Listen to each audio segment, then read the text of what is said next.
Good morning class, જય સ્વામિનારાયણ. જય સરદાર school ગોંડલવતી આપનું હાર્દિક સ્વાગત છે. આજે આપણે ધોરણ 11 કોમર્સ એસપીએનસીસી સેક્યુલર પ્રેક્ટિસમાં પ્રશ્ન નંબર 4ની શરૂઆત કરશું.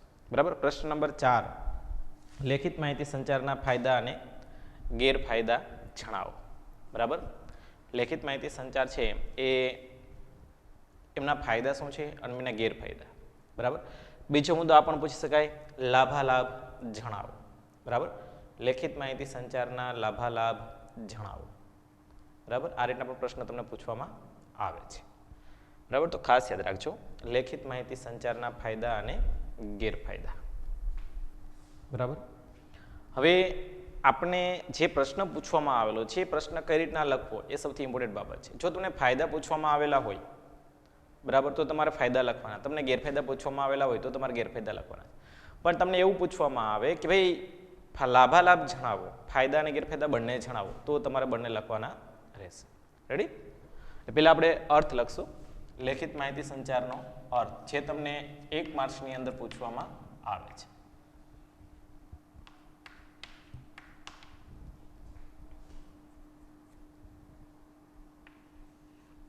જે માહિતી સંચાર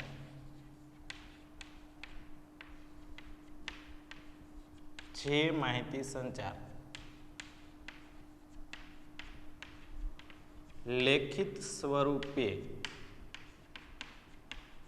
કરવામાં આવે, જે માહિતી સંચાર લેખિત સ્વરૂપે કરવામાં આવે તેને લેખિત માહિતી સંચાર કહે છે. બરાબર.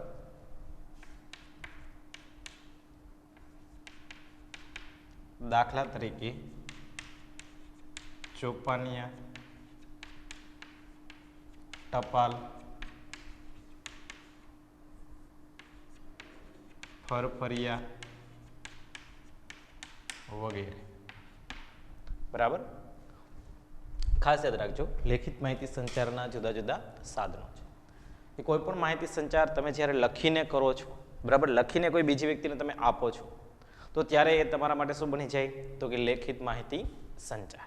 બરાબર. જે માહિતી સંચાર આપણે લખીને બીજી વ્યક્તિને દઈએ છીએ એ શું બની જાય? તો કે લેખિત માહિતી સંચાર.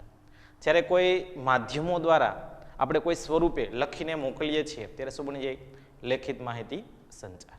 બરાબર. એટલે ખાસ યાદ રાખજો કે જ્યારે કોઈ પણ માહિતી સંચાર છે લખીને કરવામાં આવે તો એવા પ્રકારના માહિતી સંચારને લેખિત માહિતી સંચાર કહે છે. એક્ઝામ્પલ તરીકે વાત કરીએ તો ચોપાનિયા છે, ટપાલ છે, ફરફરિયા છે, વર્તમાનપત્ર છે, છાપવું, આ તમામ વસ્તુઓ શું છે? તો કે એક પ્રકારના લેખિત માહિતી સંચારના માધ્યમો છે. જેમ કે ચોપાનિયા, પેમ્પલેટ જેને આપણે કહીએ છીએ, પત્રો, બરાબર, ટપાલ, ફરફરિયા, આ તમામ વસ્તુઓ એવી છે કે જે લેખિત માહિતી સંચારના માધ્યમો તરીકે ઓળખાવી શકાય છે. તમને 1 માર્કનો પ્રશ્ન આ રીતના પણ પૂછી શકાય કે લેખિત માહિતી સંચારના ઉદાહરણ આપો, તો ચોપાનિયા, ફરફરિયા, ટપાલ, પત્રો, બરાબર, અહીંયા પત્ર પણ લખી શકાય, પત્ર વગેરે શું ગણી શકાય? તો કે લેખિત માહિતી સંચારના માધ્યમો ગણી શકાય છે. રેડી? બીજી વસ્તુની વાત કરીએ તો કોઈ પણ માહિતી સંચાર જ્યારે લેખિત સ્વરૂપે કરવામાં આવતું હોય તો એવા તમામ પ્રકારના માહિતી સંચારને લેખિત માહિતી સંચાર તરીકે ઓળખવામાં આવે છે. રેડી? ચાલો હવે આપણે જોશું ફાયદા અને ગેરફાયદા.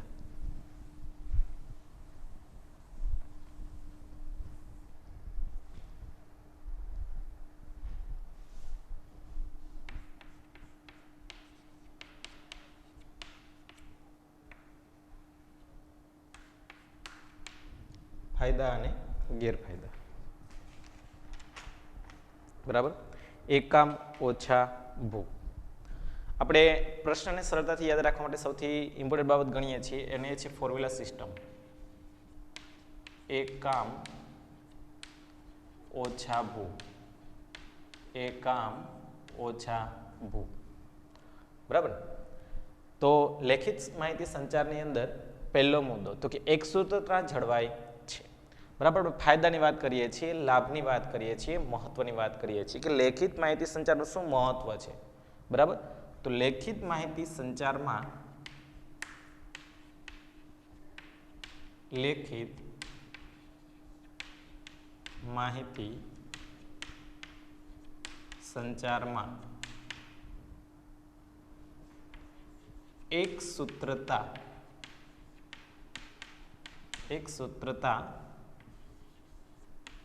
જળવાય છે. લેખિત માહિતી સંચારમાં એક સૂત્રતા જળવાય છે. બીજો મુદ્દો, લેખિત માહિતી સંચાર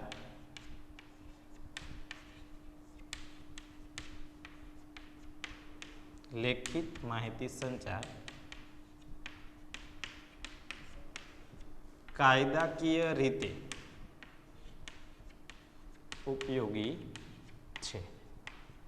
લેખિત માહિતી સંચાર કાયદાકીય રીતે ઉપયોગી છે.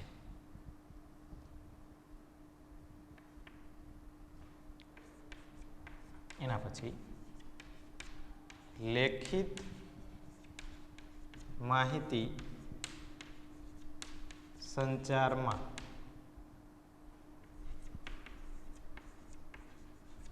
સ્થળની મર્યાદા નડતી નથી. બરાબર.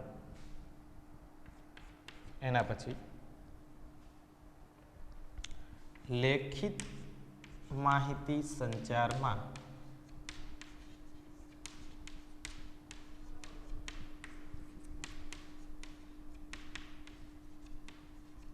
ખર્ચ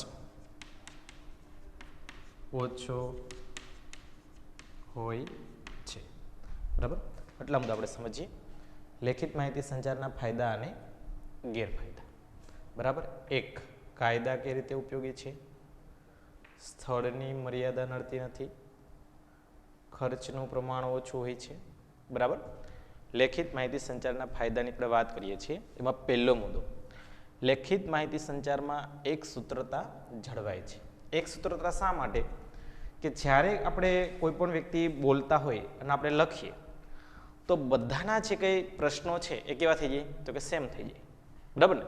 હું અહીંથી બોલું છું, તમે બધા લખો, હું બોલું કે લેખિત માહિતી સંચારના ફાયદા. બરાબર. તો તમારે બધે એક જ સાથે લખશો. શું? લેખિત માહિતી સંચારના ફાયદા. એટલે લેખિત માહિતી સંચાર જ્યારે પણ કરવામાં આવે ત્યારે એક સૂત્ર જળવાય છે. બીજી વસ્તુ, આપણે ઉદાહરણ લઈએ કે ગુજરાત સમાચારનું વર્તમાન પત્ર એટલે કે છાપવું એ લેખિત માહિતી સંચારનું માધ્યમ ગણાય. તો એની કોઈ પણ ઘટના વિશેની માહિતી હોય તો ગુજરાત સમાચાર જે સ્થળે હશે ને ત્યાં બધી કોમન ઇન્ફોર્મેશન જ રહેશે. જેમ કે ગુજરાતમાં 4 ઇંચ વરસાદ પડ્યો. બરાબર. આવું ગુજરાત વર્તમાન પત્રની હેડલાઇન્સની અંદર આપવામાં આવે તો ગુજરાત વર્તમાન પત્રમાં જેટલા પણ ન્યૂઝ હશે ને એ તમામની અંદર એક જ આવશે. શું? 4 ઇંચ વરસાદ પડ્યો. પણ ન્યૂઝપેપર બદલે તો પાછું બદલે. આ યાદ રાખવાનું. તો સંદેશમાં પાછું 4.5 હોય, 6 ઇંચ હોય. આ પણ બની શકે. જેમ કોઈ પણ દુર્ઘટના બની હોય ને, બરાબર, દુર્ઘટના ઘટી હોય, અકસ્માત થયો, કોઈ માણસો એક્સપાયર થઈ જાય, તો બોમ્બ બ્લાસ્ટ થયો માણસો એક્સપાયર થઈ જાય ને, બરાબર, તો તમે જોજો. અને ગજબ તો અકેલાવાળા કરો, સૌથી વધારે અકેલાવાળા. કઈ રીતના? એમ આપણે એક્ઝામ્પલ લઈએ. માની લો કોઈ સ્થળે બોમ્બ બ્લાસ્ટ થયો છે તો સંદેશમાં તમે જુઓ ને તો મૃત્યુઆંક માની લો કે 218 છે. બરાબર. તો આ જ વસ્તુ ગુજરાત સમાચારમાં જુઓ ને તો 220 પણ હોય, 225 પણ હોય, અથવા 216 પણ હોય. આવું પણ હોય. કારણ કે ન્યૂઝપેપર બદલે છે એટલે અહીંયા લેખિત માહિતી સંચારની એક સૂત્ર જળવાતી નથી. બરાબર. બીજું, સાંજ પડે અકીલામાં તો એના કરતાં આપણે ડિફરન્સ જ હોય એક. બરાબર. એટલે ઘણીવાર એવું પણ બને કે લેખિત માહિતી સંચારનું જો માધ્યમ ચેન્જ થાય તો કદાચ એક સૂત્રતા જળવાતી નથી. બાકી તમામ લેખિત માહિતી સંચારની અંદર એક સૂત્રતા જળવાય છે. બરાબર. એટલે પહેલો મુદ્દો, લેખિત માહિતી સંચારમાં એક સૂત્રતા જળવાય છે. મુદ્દા નંબર 2, લેખિત માહિતી સંચાર કાયદાકીય રીતે ઉપયોગી છે. તમે જ્યારે કોઈ પણ વ્યક્તિને લખીને કોઈ પણ બાબત કહો છો, આ ખાસ યાદ રાખજો, જ્યારે તમે કોઈને લખીને બાબત કહો ને ત્યારે એ 100% કાયદાકીયની દ્રષ્ટિએ તો કે સાબિત થઈ ગઈ કહેવાય. તમે ક્યારેક કોઈ પણ કચેરીમાં તમે જાઓ, ગવર્મેન્ટ કચેરીની અંદર, ગવર્મેન્ટ ઓફિસમાં, તો એના કોઈ પણ ઓફિસર છે, તમે એમ કહો સર મારા આ રીતના કામ છે, તો એમ કે આ ન થાય, તો તમે એમની પાસે લેખિત માંગો ભાઈ શું કામ ન થતું, એને કારણ જણાવીને મને કહો લેખિતમાં દો. ન દઈએ. શું કામ ન દઈએ? કારણ કે એક સાબિતી બની ગઈ એમ. બરાબર ને? એમ કોઈ પણ બાબત છે, તમે અત્યારે ફેરબુક ઉતારો છો, ફેરબુક રાઇટિંગ કરો છો, બરાબર, તો એ તમારી લેખિત સાબિતી થઈ ગઈ, ભાઈ આપણે ખાલી જગ્યા તારીખના રોજ ખાલી જગ્યા વિષયની અંદર ખાલી જગ્યા પીરિયડમાં ખાલી જગ્યા વસ્તુ આપણે સમજાતા. જેમ કે બરાબર 28 તારીખની અંદર એસપીની અંદર આપણે પ્રશ્ન નંબર 4 લેખિત માહિતી સંચારના ફાયદા અને ગેરફાયદા જોઈ ગયા હતા, લખેલા હતા એમ.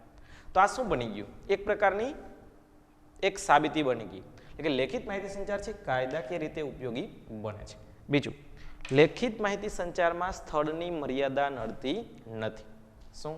તો કે લેખિત માહિતી સંચારની અંદર સ્થળની મર્યાદા નડતી નથી. કોઈ એક સ્થળેથી બીજા સ્થળે તમે કોઈ પણ માહિતી મોકલો છો તો એ માહિતી તમે સરળતાથી ઉપયોગ કરી શકો છો.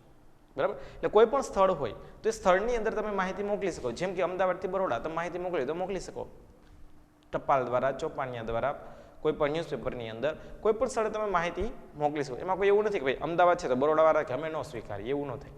રાજકોટવાળા તો અમે સ્વીકારી લે, અમે ન સ્વીકારીએ, એવું ન બને. આવું ક્યારેય નથી થતું. તમે અમેરિકા માહિતી મોકલો ને તો પણ તમે મોકલી તો શકો જ લખીને. બરાબર? એટલે લેખિત માહિતી સંચારની અંદર સ્થળની મર્યાદા છે એ નડતી નથી. બીજું, ખર્ચનું પ્રમાણ છે એ ઓછું જોવા મળે છે. બરાબર? કે લેખિત માહિતી સંચારની અંદર તમે જોવા જાઓ તો ખર્ચ એકદમ કેવો છે? તો કે નજીવો છે. કેમ નજીવો છે ભાઈ? તો કે એમાં ખર્ચનું પ્રમાણ શું? તો કે માત્ર ને માત્ર એક સ્ટેશનરી અને લખાણ માટે પેન, એના સિવાય બીજું કાંઈ વસ્તુ જોતી નથી. એટલે લેખિત માહિતી સંચારની અંદર માત્ર ને માત્ર એક ખર્ચનું પ્રમાણ બીજા કરતાં ઓછું જોવા મળે છે. બરાબર? એટલે લેખિત માહિતી સંચારની અંદર ખર્ચનું પ્રમાણ કેવું? તો કે ઓછું જોવા મળે છે. બરાબર? એના પછીની વાત કરીએ તો આપણા સૂત્ર પ્રમાણે કંપનીની છાપ, બરાબર,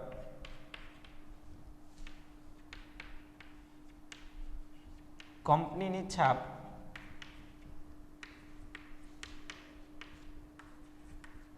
સારી ઊભી થાય છે. કંપનીની છાપ સારી ઊભી થાય છે. બરાબર? કે કોઈ પણ લેખિત માહિતી સંચાર કરવામાં આવે છે ત્યારે એ લેખિત માહિતી સંચારની અંદર કંપનીની છાપ એક સારી ઊભી થઈ શકે છે. કે દરેક કંપનીઓની અંદર તમે જુઓ જે કંઈ પ્રોડક્શન થાય છે એ પ્રોડક્શન ઉપર કરવામાં આવતું જે પ્રિન્ટિંગ છે એ પ્રિન્ટિંગ ખરેખર બેસ્ટ હોય છે. જેમ કે આપણે ડવ સાબુની વાત કરીએ, તમે જુઓ તો ડવ સાબુનું તમે રેપર જોજો કેટલું મસ્ત હોય. એ જોતાં જ આપણને ગમે છે, આપણને એમ થાય કે નહીં આ વસ્તુ આપણા માટે ઉપયોગી છે. બરાબર ને? ક્લોઝઅપ ટૂથપેસ્ટ આવે છે તો એનું તમે રેપર જોજો, બોક્સ જોજો, એ કેવું હોય તો એકદમ સરસ હોય એમ. તો એ પ્રિન્ટિંગ છે ઉપરનું રેપર છે એ સૌથી બેસ્ટ હોય છે. એટલે કંપનીની એક છાપ એ પ્રિન્ટિંગ ઉપરથી ઊભી થતી હોય છે. ઘણીવાર અમુક કંપનીઓ છે એ જાહેરાત પાછળ લાખો રૂપિયા ખર્ચી નાખે છે. બીજી વસ્તુ, ઘણીવાર ઘણી બધી કંપનીઓ એવી છે કે જે પોતાની પાસે જે કંઈ પ્રોડક્શન છે એને બજારની અંદર મૂકે છે. મૂકવાની સાથે સાથે એ પોતાનું પ્રોડક્શન વધુમાં વધુ સેલિંગ થઈ શકે, કસ્ટમર કઈ રીતના પોતાની તરફ એટ્રેક્શન થઈ શકે, એવા પ્રયત્નોમાંનો એક જે એક્સપિરિયન્સ છે એ એક્સપિરિયન્સ લેખિત માહિતી સંચારનું માધ્યમ પણ છે. કે જુદા જુદા બેનરો દ્વારા વધુ વધુ જાહેરાત કરે જેના કારણે કસ્ટમર એને વધુ વધુ જોવે. તમે બજારની અંદર તમે જાજો, સૌથી વધારે જાહેરાત કોની હોય તો ઓપન વિવોની, અને ઓપન વિવોનું ધોમ સેલિંગ થાય છે ને? શું કામે? કારણ કે એ વસ્તુ બતાવે છે કે માણસ જેટલી નજરમાંથી પસાર થાય ને એટલી વસ્તુ એ વધુ ઉપયોગ કરી શકે. એટલા માટે લેખિત માહિતી સંચાર દ્વારા કંપનીની છાપ એક સારી ઊભી થાય છે. અને છેલ્લો મુદ્દો, બરાબર, ફાયદાનો છેલ્લો મુદ્દો, લેખિત માહિતી સંચારમાં લેખિત માહિતી સંચારમાં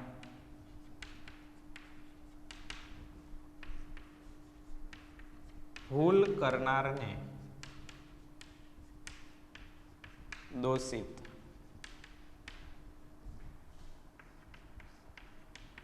ગણાવી શકાય છે. દોષિત ગણાવી શકાય છે. ભૂલ કરનારને દોષિત ગણાવી શકાય છે. બરાબર? હવે મગજમાં રાખજો અહીંયા કે કોઈ પણ વ્યક્તિ છે, બરાબર, એ જ્યારે લખે છે તો છેલ્લે એક વસ્તુ તમને ખબર હોય તો સિગ્નેચર કરે છે. અત્યારે તમે કોઈ પણ જગ્યાએ જાઓ, બેંકમાં જાઓ, બરાબર, તમે કોઈ પણ એપ્લિકેશન ફોર્મ ફિલઅપ કરો છો તો ત્યાં તમારી સિગ્નેચર માંગે છે, એ લોકો સાઇન માંગે, બરાબર ને? તો એ સાઇન શું બતાવે છે? તો એક પ્રકારની તમારી લેખિત સાબિતી કે જેની અંદર તમે એ વસ્તુ સાથે સંકળાયેલા છો, આવું સાબિતી કરી આપે છે કે જ્યારે તમે કોઈ પણ બાબતની સમજો છો, જાણો છો અને પછી જ એનો ઉપયોગ કરો છો એવી સાબિતી તમે આપો છો. તો એ લેખિત માહિતી સંચાર છે એમાં કોઈ પણ વ્યક્તિ ભૂલ કરે તો એને દોષિત તમે ગણાવી શકો છો. જેમ કે તમને ખબર છે કે તમે ફેસબુક લખો છો, બરાબર ને, પછી ફેસબુક પૂર્ણ થઈ જાય, યુનિટ પૂર્ણ થાય પછી એમના ટીચર છે એમના શું કરે, સિગ્નેચર કરે. પછી ફેસબુકમાં કોઈ પણ પ્રકારની ભૂલ હોય જોઈને સાઇન અપ ન કરેલી હોય તો આપણે શું કહીએ, એ તો ટીચરની ભૂલ છે, ટીચરે ગોઈતી નથી એમ કહે ને. તો એ લેખિત માહિતી સંચારની સૌથી મોટી ખાસિયત એ કે લેખિત માહિતી સંચાર કરનાર વ્યક્તિને દોષિત તમે ગણાવી શકો છો. બીજું, તમે બેંકની અંદર ફોર્મ ભરો છો, વીમાની અંદર ફોર્મ ભરો છો, બરાબર, ઇન્સ્યોરન્સ તમે ઉતરાવો છો, તો ઇન્સ્યોરન્સની અંદર ટર્મ એન્ડ કન્ડિશન હોય, ટર્મ એન્ડ કન્ડિશન, બરાબર, કે સમય અને પરિસ્થિતિ પ્રમાણે શરતો લાગુ આવું લખેલું હોય. TNC એપ્લાય, કદાચ કોઈ આવો શબ્દ સાંભળેલો હશે, TNC એપ્લાય, બરાબર, આવો શબ્દ એક સાંભળેલો હશે. તમારા મોબાઈલની અંદર ક્યારેક જે ટેક્સ્ટ મેસેજ આવે છે, સંપૂર્ણ ટેક્સ્ટ મેસેજ લખાઈ ગયેલો હોય, પછી કોર્નર ઉપર આવું લખેલું હોય TNC એપ્લાય. તારો મિનિંગ થાય છે ટર્મ એન્ડ કન્ડિશન એપ્લાય, સમય અને પરિસ્થિતિ મુજબ શરતો લાગુ આવું લખેલું હોય છે.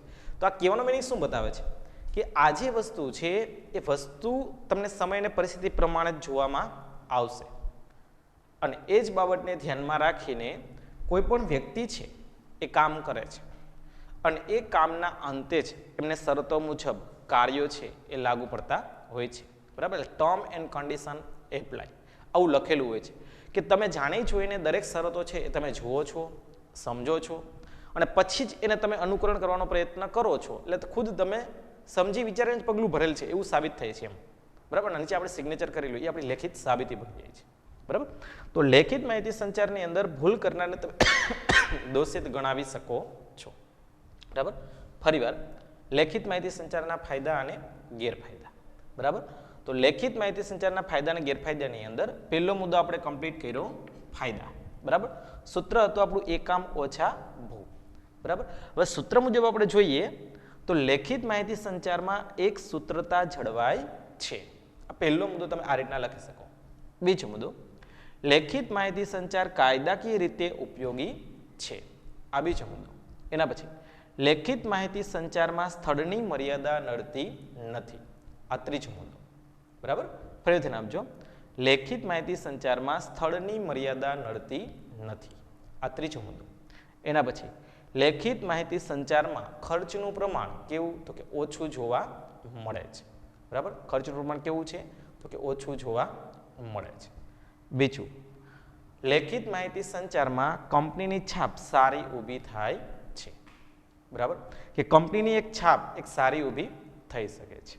બીજું, લેખિત માહિતી સંચારમાં ભૂલ કરનારને દોષિત ગણાવી શકાય છે, કે કોઈ પણ વ્યક્તિ ભૂલ કરે તો એને તમે દોષિત ગણાવી શકો છો, બરાબર. તો લેખિત માહિતી સંચારના ફાયદા અને ગેરફાયદા ખાસ યાદ રાખજો, બરાબર. લેખિત માહિતી સંચારની અંદર જુદા જુદા ફાયદા અને ગેરફાયદા જોવા મળે છે કે જેની અંદર તમે આ રીતના ફાયદા છે દર્શાવી શકો છો. બીજી વસ્તુ, તમને 3 માર્ક્સનો પ્રશ્ન પૂછે છે ત્યારે તમારે માત્ર એક ફાયદા પૂછેલા હોય અથવા તો ગેરફાયદા પૂછેલા હોય છે. જો ફાયદા પૂછવામાં આવે તમારે એટલું જ લખવાનું રહેશે, બરાબર. જો તમને ગેરફાયદા પૂછવામાં આવેલા હોય તો જ તમારે ગેરફાયદા લખવાના રહેશે. બીજી વસ્તુની વાત કરીએ, ઘણીવાર તમને ફાયદા અને ગેરફાયદા બંને સાથે પૂછે છે, તો બંનેમાંથી તમે 4-4 મુદ્દા છે તમે લખી શકો છો. સંપૂર્ણ પૂરું લખવું એ કંઈ જરૂરી નથી, પણ બંને બાજુ તમે 4-4 મુદ્દા લખી શકો, બરાબર. તો 5-5 મુદ્દા પણ લખી શકો. રેડી. તો લેખિત માહિતી સંચારના ફાયદા, બરાબર. હવે આપણે જોઈએ ગેરફાયદા. પ્રશ્ન જે પૂરો નથી થયો, અધૂરો છે, ખાસ યાદ રાખજો. હવે જોશું લેખિત માહિતી સંચારના ગેરફાયદા.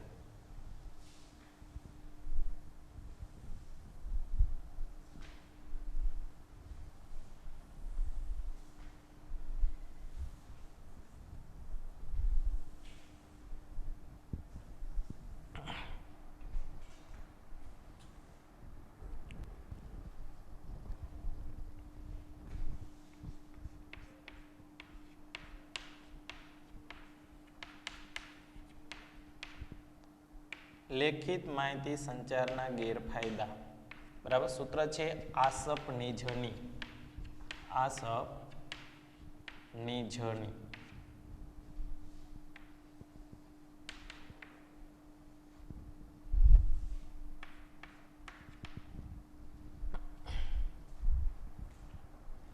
બરાબર. પછી આપણે કોમન જે સેન્ટેન્સ એક લખીએ છીએ એ જ લખવાનું છે. લેખિત માહિતી સંચારના ફાયદા અને ગેરફાયદા નીચે મુજબ છે.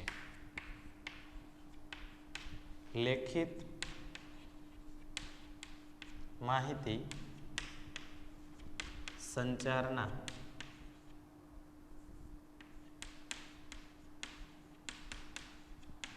ગેરફાયદા નીચે મુજબ છે. બરાબર. તો જુદા જુદા એમના સૂત્ર મુજબ આપણે જોવા જઈએ તો લેખિત માહિતી સંચારના ગેરફાયદા કેવા કેવા હોઈ શકે. બરાબર. સૂત્ર છે આસપની જમી. બરાબર. સૂત્ર મુજબ જ ખાસ યાદ રાખજો કે સૂત્ર દ્વારા તમે સરળતાથી દરેક પ્રશ્ન એને સરળતાથી તમે યાદ રાખી શકો છો. બરાબર. જેમાં પહેલો મુદ્દો, લેખિત માહિતી સંચાર આર્થિક દ્રષ્ટિએ ખૂબ જ મોંઘું છે. બરાબર. કારણ કે તેમાં માનવનો ઉપયોગ થાય છે. પહેલો મુદ્દો.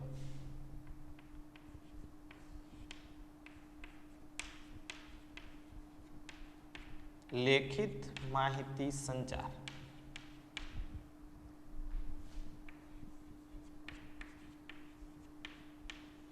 આર્થિક રીતે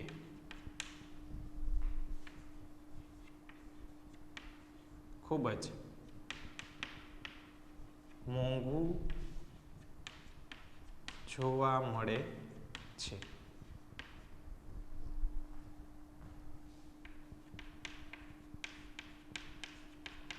કારણ કે તેમ માનવનો ઉપયોગ થાય છે. બરાબર. હવે ખાસ યાદ રાખજો કે લેખિત માહિતી સંચાર છે એ આર્થિક રીતે કેવું છે તો કે ખૂબ જ મોંઘું છે. શું કામ ભાઈ આર્થિક રીતે ખૂબ જ મોંઘું છે? કારણ કે એમાં વધુમાં વધુ માનવનો ઉપયોગ કરવો પડે. જેમ કે પ્રિન્ટિંગ પ્રેસ કરવા માટે તો માનવ, પ્રિન્ટિંગ પ્રેસ મશીન હોય તો એ મશીનનો ઉપયોગ કરવા માટે માનવ, લખવા માટે માનવ. આમ જુદી જુદી રીતે જુદી જુદી વ્યક્તિઓ દ્વારા લેખિત માહિતી સંચાર કરવામાં આવે છે. ના જુદા જુદા માધ્યમોથી જ લેખિત માહિતી સંચાર કરી શકાય છે. એટલે આજે લેખિત માહિતી સંચાર છે એ લેખિત માહિતી સંચાર દ્વારા જુદા જુદા માધ્યમોનો ઉપયોગ કરવામાં આવે છે કે જેમાં માનવ છે એનો વધુ ઉપયોગ કરી શકાય છે. અને કોઈ પણ માનવ છે એ ફ્રી ઓફની અંદર ક્યારેય કામ કરશે નહીં. તો એને તમારે થોડું ઘણું વેતન આપવું પડે છે, થોડા ઘણા નાણાં ચૂકવવા પડે છે, સ્ટેશનરીનો ખર્ચ થાય છે, અલગ અલગ પ્રકારના પ્રિન્ટિંગ પેપરનો ખર્ચ થાય છે, અલગ અલગ પ્રકારની વસ્તુઓનો ઉપયોગ કરવામાં આવે છે. તો આ બધી વસ્તુઓ છે આર્થિક દ્રષ્ટિએ થોડીક મોંઘી પણ પડી શકે છે. વર્તમાન સમયની અંદર ઘણી બધી જાહેરાત એવી છે કે જે લેખિત માધ્યમો દ્વારા જાહેર જનતા સમક્ષ મૂકવામાં આવે છે ત્યારે ઘણા બધા પ્રકારના ખર્ચા છે કંપનીએ કરવા પડતા હોય છે. અત્યારે વર્તમાન સમયમાં જોવા જઈએ જે જાહેરાતનો ઉદ્યોગ છે જે લેખિત માધ્યમ દ્વારા એક પ્રકારનો એક રોજગાર બની ગયો છે. બરાબર. જેમ કે ક્યાંય દિવાલ ઉપર લખેલું તમે જોતા હશો, બરાબર ને, બેનર મારેલા હોય અથવા તો પીળા કલરને લખવામાં આવતું હોય છે. તો એક પ્રકારનો ઉદ્યોગ બની ગયો જે પેન્ટર કાર છે. બરાબર. એ પેન્ટર વ્યક્તિ છે એ લખે છે, બરાબર, એમના ઉપર કલર છે એ પોસ્ટ કરે છે. તો આ રીતના જે કંઈ વસ્તુ થાય છે એ લેખિત માહિતી સંચારનું એક માધ્યમ બની જાય. તો એ માણસ છે એ કામ કરે છે તો એના બદલામાં કંપનીએ ખર્ચ પણ કરવો પડતો હોય છે. એટલું રો મટીરિયલ્સનો ઉપયોગ થાય છે તો રો મટીરિયલ્સ માટે પણ એમને ખર્ચ કરવો પડતો હોય છે. એટલે આમ જોવા જઈએ તો લેખિત માહિતી સંચાર છે આર્થિક દ્રષ્ટિએ ખૂબ જ મોંઘું પડી શકે એમ છે. બરાબર. કારણ કે એમાં વધુમાં વધુ કેનો ઉપયોગ થાય છે તો કે માનવનો ઉપયોગ કરવામાં આવે છે. એટલે પહેલો મુદ્દો, લેખિત માહિતી સંચાર આર્થિક દ્રષ્ટિએ ખૂબ જ મોંઘો પડે છે કારણ કે તેમાં માનવનો ઉપયોગ થાય છે. મુદ્દા નંબર 2,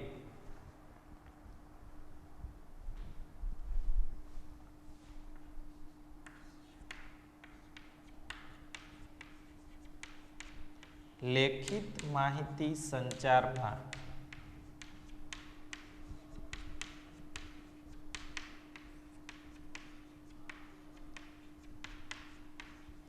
સમયનો બગાડ થાય છે.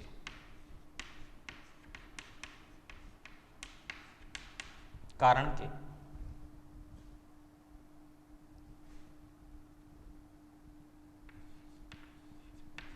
સ્થળનું અંતર,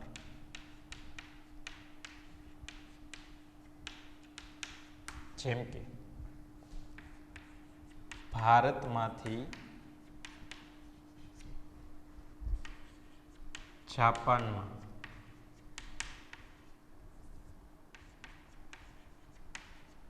લખવામાં આવતી માહિતી. રેડી? જો ખાસ યાદ રાખજો કે તમે લેખિત માહિતી સંચાર કરો છો ત્યારે સમયની દ્રષ્ટિએ પણ થોડુંક અગવડતા પડે એવું સાબિત થઈ શકે. શું કામે? કારણ કે બે સ્થળ વચ્ચેનું જે અંતર છે એ કોઈ પણ એક જ સ્થળે સમાન હોય એવું ક્યારેય શક્ય હોતું નથી. બે સ્થળ વચ્ચેનું અંતર વધુ હોય ત્યારે સમયનો વધુ બગાડ પણ થઈ શકે છે. બરાબર? જેમ કે આપણે વાત કરીએ કે ભારતમાંથી જાપાનમાં તમે જ્યારે કોઈ પણ લખીને માહિતી સંચાર કરો છો તો પહોંચવામાં થોડીક ધીમી ગતિ પણ હોય છે. તો યાદ રાખજો, આપણી પાસે જ્યારે કોઈ યાતાયાતના કોઈ સાધનો ન હતા, વાહન વ્યવહારના કોઈ સાધનો ન હતા, માહિતી સંચારના કોઈ સાધનો ન હતા, ત્યારે પણ માહિતીની આપલે તો થતી જ હતી. યાદ રાખજો, કોઈ એક સમય એવો નહોતો જેમાં માહિતી સંચારના માધ્યમો વગર પણ માહિતી મોકલી શકાતી હતી. બરાબર? જેમ કે આપણને ખબર છે કે પોસ્ટ ઓફિસ છે આપણું સેન્ટ્રલાઇઝેશન એક ગવર્મેન્ટ ડિપાર્ટમેન્ટ. બરાબર? તો આ જે ડિપાર્ટમેન્ટ છે જે તે સમયની અંદર અત્યારના સંજોગોની અંદર જે કામ કરે છે એ પહેલાંની જે સિચ્યુએશન હતી એ સિચ્યુએશન જોવા જઈએ ને તો ખરેખર એ એવું એક પાસું છે કે જેની અંદર રાજાશાહી વખતથી એ માહિતી સંચારનું એક સૌથી પ્રબળ એક માધ્યમ ગણવામાં આવતું હતું. કારણ કે જે તે સમયની અંદર રાજાશાહી વખતથી પણ ટપાલની આપલે કરવામાં આવતી હતી, એમની હેરાફેરી કરવામાં આવતી હતી. ખાસ કરીને વાત કરીએ તો એ હતી સૌથી મોટી ખેપિયા દ્વારા. બરાબર? કે ટપાલી છે એને એ સમયની અંદર ખેપિયો કહેવામાં આવતો હતો અને એ ખેપિયાઓ છે પોતાની માહિતી છે એ બીજા વ્યક્તિને પહોંચાડતા હતા. મીન્સ કે જે તે વ્યક્તિઓ માહિતી મોકલતા પોસ્ટમાં લખીને એ માહિતી સંચાર બીજા વ્યક્તિઓને મોકલવામાં આવતી હતી. હવે આપણા ગુજરાતનું ઝોન વાઇઝ આ પોસ્ટલ ડિપાર્ટમેન્ટ છે આખું ઝોન વાઇઝ ડિવાઈડ થયેલું છે. તો એમાં આપણો જે નંબર છે એ 36 નંબર ઉપર છે. એટલે તમે જોજો આપણા ગુજરાતના પોસ્ટલ ઇન્ડેક્સ નંબર છે 36 થી સ્ટાર્ટિંગ થતા હોય. જેમ કે 36001, બરાબર, 36002, આ રીતના એમ કન્ટિન્યુ આપણે તમે જુઓ 36, બરાબર, 360, 310 આ ગોંડલના પિનકોડ નંબર હોય, આજુબાજુના એરિયાના પિનકોડ નંબર હોય. આ શું બતાવે છે? તો કે પોસ્ટલ ઇન્ડેક્સ નંબર છે. બરાબર? તમને આવો શબ્દ છે PIN. બરાબર? આ PIN શું બતાવે છે? બરાબર? Postal index number. શું થાય છે? Postal index number. PIN નું પૂરું નામ ખાસ યાદ રાખજો, પોસ્ટલ ઇન્ડેક્સ નંબર.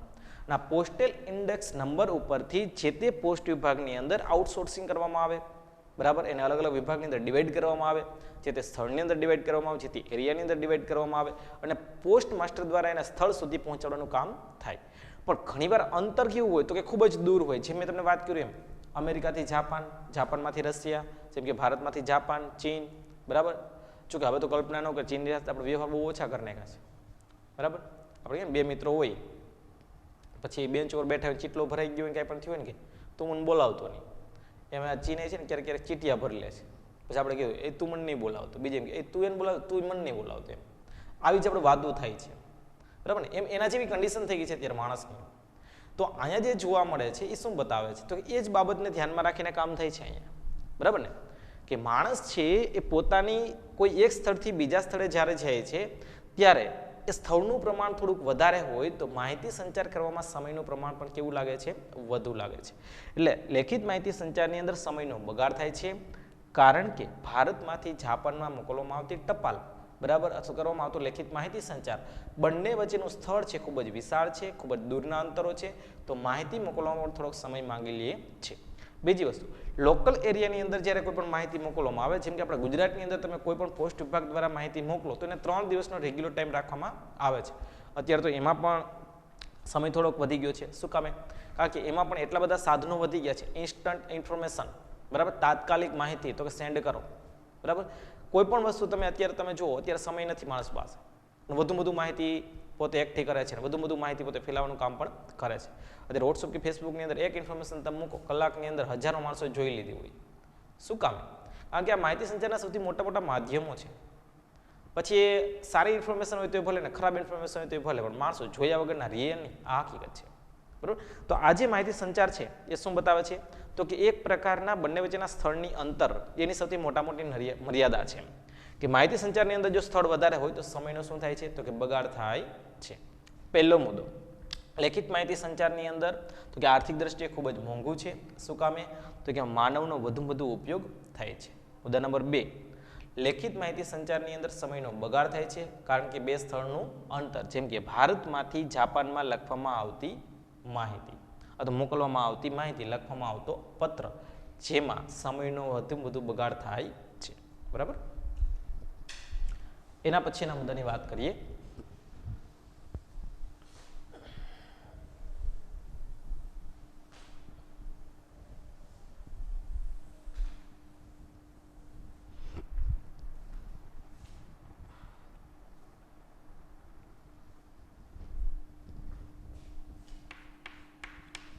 બરાબર. લેખિત માહિતી સંચાર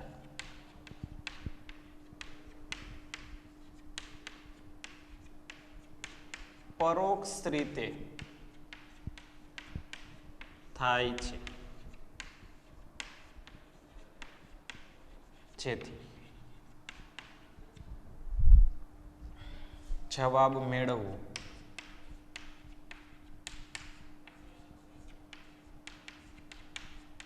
મુશ્કેલ બને છે. જેથી જવાબ મેળવવો મુશ્કેલ બને છે. પરોક્ષની અંડરલાઈન, પરોક્ષ રીતે. બરાબર. આગળ આર્થિક દ્રષ્ટિએ, બીજો મુદ્દો સમયનો બગાડ અને ત્રીજો મુદ્દો પરોક્ષ રીતે થાય છે. જો કોઈ પણ માહિતી છે મોકલો, મેળવો કે આપો, એના મુખ્ય બે જ પ્રકાર હોય, એક પ્રત્યક્ષ રીતે અને બીજું પરોક્ષ રીતે. પ્રત્યક્ષ રીતે એટલે કઈ રીતના, હું તમારી સામે આવીને બોલું તો એ પ્રત્યક્ષ, પણ હું કોઈ ત્રીજા વ્યક્તિ દ્વારા કંઈ પણ વસ્તુ મંગાવું, માહિતી મંગાવું તો શું બની જાય? પરોક્ષ. એટલે માહિતી મોકલવી અથવા તો મેળવવી એ કોઈ પણ એને માટે બે જ રીત છે, કાં પ્રત્યક્ષ રીતે અથવા તો પરોક્ષ રીતે. તો પ્રત્યક્ષ રીતની અંદર શું થાય છે કે માહિતી છે પરોક્ષ રીતે અહીંયા મોકલવામાં આવે છે, જવાબ મેળવવો શું થઈ જાય તો કે મુશ્કેલ. જેમ કે તમને ખબર છે કે તમે ન્યૂઝપેપરની અંદર વાંચો છો, બરાબર. સંદેશમાં મેં તમને આની પહેલાં ઉદાહરણ આપ્યું કે કોઈ પણ દુર્ઘટના ઘટી હોય તો સંદેશની અંદર મૃત્યુઆંક 200 હોય તો એ જ વસ્તુ ગુજરાત સમાચારમાં 300 પણ બતાવી શકે, બરાબર ને. તો આપણે એમ થાય સાચું કોણ, માહિતી ક્યાં મેળવે છે ભાઈ? કારણ કે બંને છે એ પરોક્ષ છે. માહિતી આપનાર પણ કોઈ બીજો હતો, માહિતી છાપનાર પણ કોઈ બીજો છે અને માહિતી વાંચનાર પણ કોઈ બીજો છે. એટલે એક માહિતી છે પરોક્ષ રીતે મેળવવામાં આવે છે. પરોક્ષ રીતે માહિતી મેળવવામાં આવતી હોય તો ખરેખર જવાબ મેળવવો કેવો થઈ જાય તો કે મુશ્કેલ બની જાય છે. બીજી વસ્તુની વાત કરીએ તો ઘણીવાર છે અમુક પ્રકારની માહિતી એવી હોય કે જેની અંદર માણસને જવાબ નથી જોતો, પણ આંકડાકીય માહિતી સાચી જ હોવી જોઈએ. જેમ કે વસ્તી ગણતરી તમે જોજો, દર 10 વર્ષે વસ્તી ગણતરી થાય છે, બરાબર ને. તો આ જે વસ્તી ગણતરીના આંકડા શું સાચા જ હોય? ઘણા બધા ઘર એવા છે કે જે ઘરે જતા જ નથી, એમને આંકડા લખી નાખતા હોય છે. ઘણી બધી વસ્તુ એવી છે કે જે એમને મોન પેપર થઈ જતી હોય છે. એમની અંદર આપવામાં આવતી સુવિધાઓ બધી વસ્તુ કોઈ ઘરે પૂછવા જતું નથી. ઘણીવાર આવા પ્રશ્નો પણ ઊભા થતા હોય છે. તો એ આંકડાકીય માહિતીના આધારે અંદાજ આવી શકે છે, બરાબર ને. તો આ જે આંકડાકીય માહિતી બતાવે છે એમાં કોઈનો કોઈ પરોક્ષ ભાગ ભજવે છે, એટલા માટે જવાબ મેળવવો શું થઈ જાય તો કે મુશ્કેલ બની જાય છે. સૌથી ઇમ્પોર્ટન્ટ બાબત,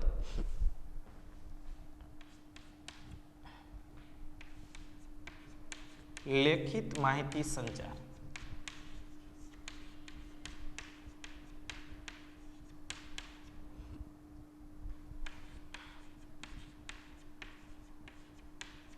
નિરક્ષર વ્યક્તિ માટે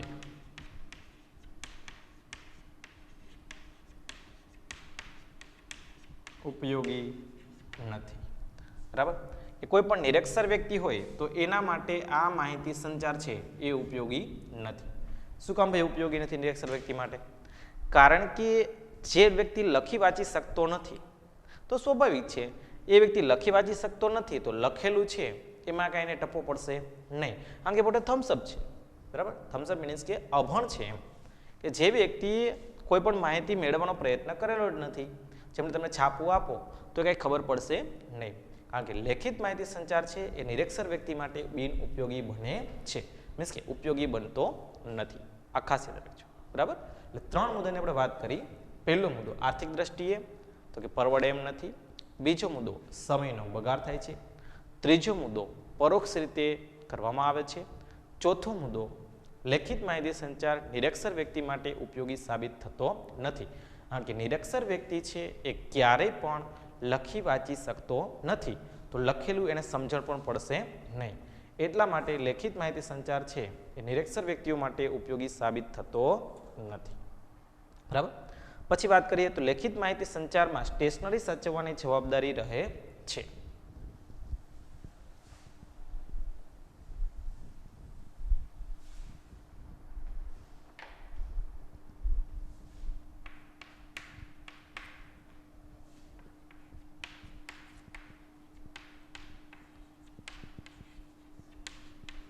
લેખિત માહિતી સંચારમાં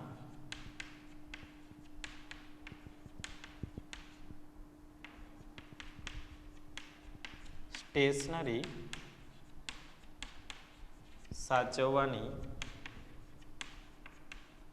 જવાબદારી રહે છે. બરાબર. કોઈ પણ લેખિત માહિતી સંચાર કરવામાં આવે, બરાબર, તો એ સમયની અંદર કે જે સ્ટેશનરીનો ઉપયોગ થાય છે, બરાબર, પેન હોય, પેન્સિલ હોય, શાર્પનર હોય, ઇરેઝર હોય, બરાબર, ફૂલસ્કેપ બુક હોય, સ્કેલ હોય, XYZ કોઈ પણ સ્ટેશનરીની જે કંઈ આઇટમ છે તમામ વસ્તુઓ હોય, તો આ તમામે તમામ વસ્તુઓ તમે જો એ દરેક વસ્તુઓની અંદર કોઈ એક વ્યક્તિને જવાબદારી છે સોંપવામાં આવતી હોય, પણ ઘણીવાર બને એવું કે વ્યક્તિ છે એ ભૂલાઈ જાય અથવા તો સમજે નહીં, વ્યવસ્થિત જગ્યાએ રાખે નહીં, તો સ્ટેશનરીનો ભરપૂર બગાડ થાય છે. જેમ કે પેજ છે એ સડી જાય, બરાબર, તો ઘણી વસ્તુઓ છે એ વિથઆઉટ વર્ક એમને બગડી જાય, કારણ વગર જ બગડી જાય. તો આ પ્રકારની જે કંઈ સ્ટેશનરી છે એ સ્ટેશનરીનો એક પ્રકારનો બગાડ થાય છે. કારણ કે લેખિત માહિતી સંચાર કરશો એટલે સ્ટેશનરી વધુમાં વધુ તમારો ઉપયોગ કરવો પડશે. બરાબર. તો આવી તમામ વસ્તુઓ છે એ સાચવવી પડે છે. તો એવા સંજોગોની અંદર લેખિત માહિતી સંચાર છે એ ખરેખર શું સાબિત થઈ જાય, તો કે ભાઈ લેખિત માહિતી સંચાર છે એ સ્ટેશનરી સાચવવાની દ્રષ્ટિએ ખરેખર એક જવાબદારી બની જતી હોય છે.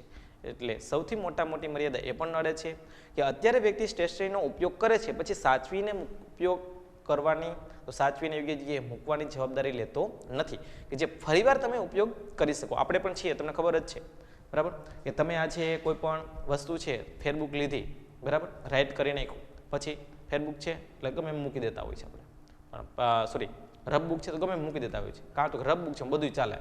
પણ ઘણા બધા સ્ટુડન્ટ્સ એવા પણ છે જેની રબબુક તમે જુઓ ને તો ફેરબુક અક્કલ કામ ન કરે એવી હોય, એટલી સ્માર્ટ બનાવેલી, ફેરબુક પણ એટલું મસ્ત લખતા હોય.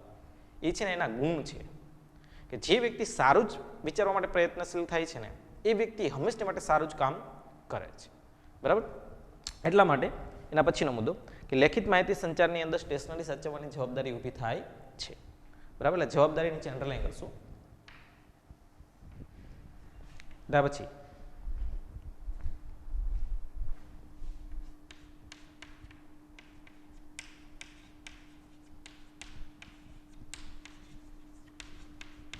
લેખિત માહિતી સંચાર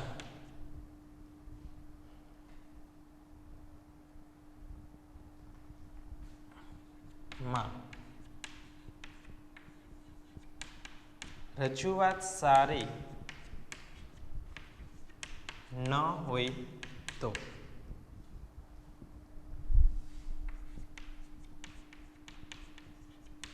નિર્ણયો ભૂલ ભરેલા લેવામાં આવે છે. નિર્ણયો ભૂલ ભરેલા લેવામાં આવે છે. બરાબર.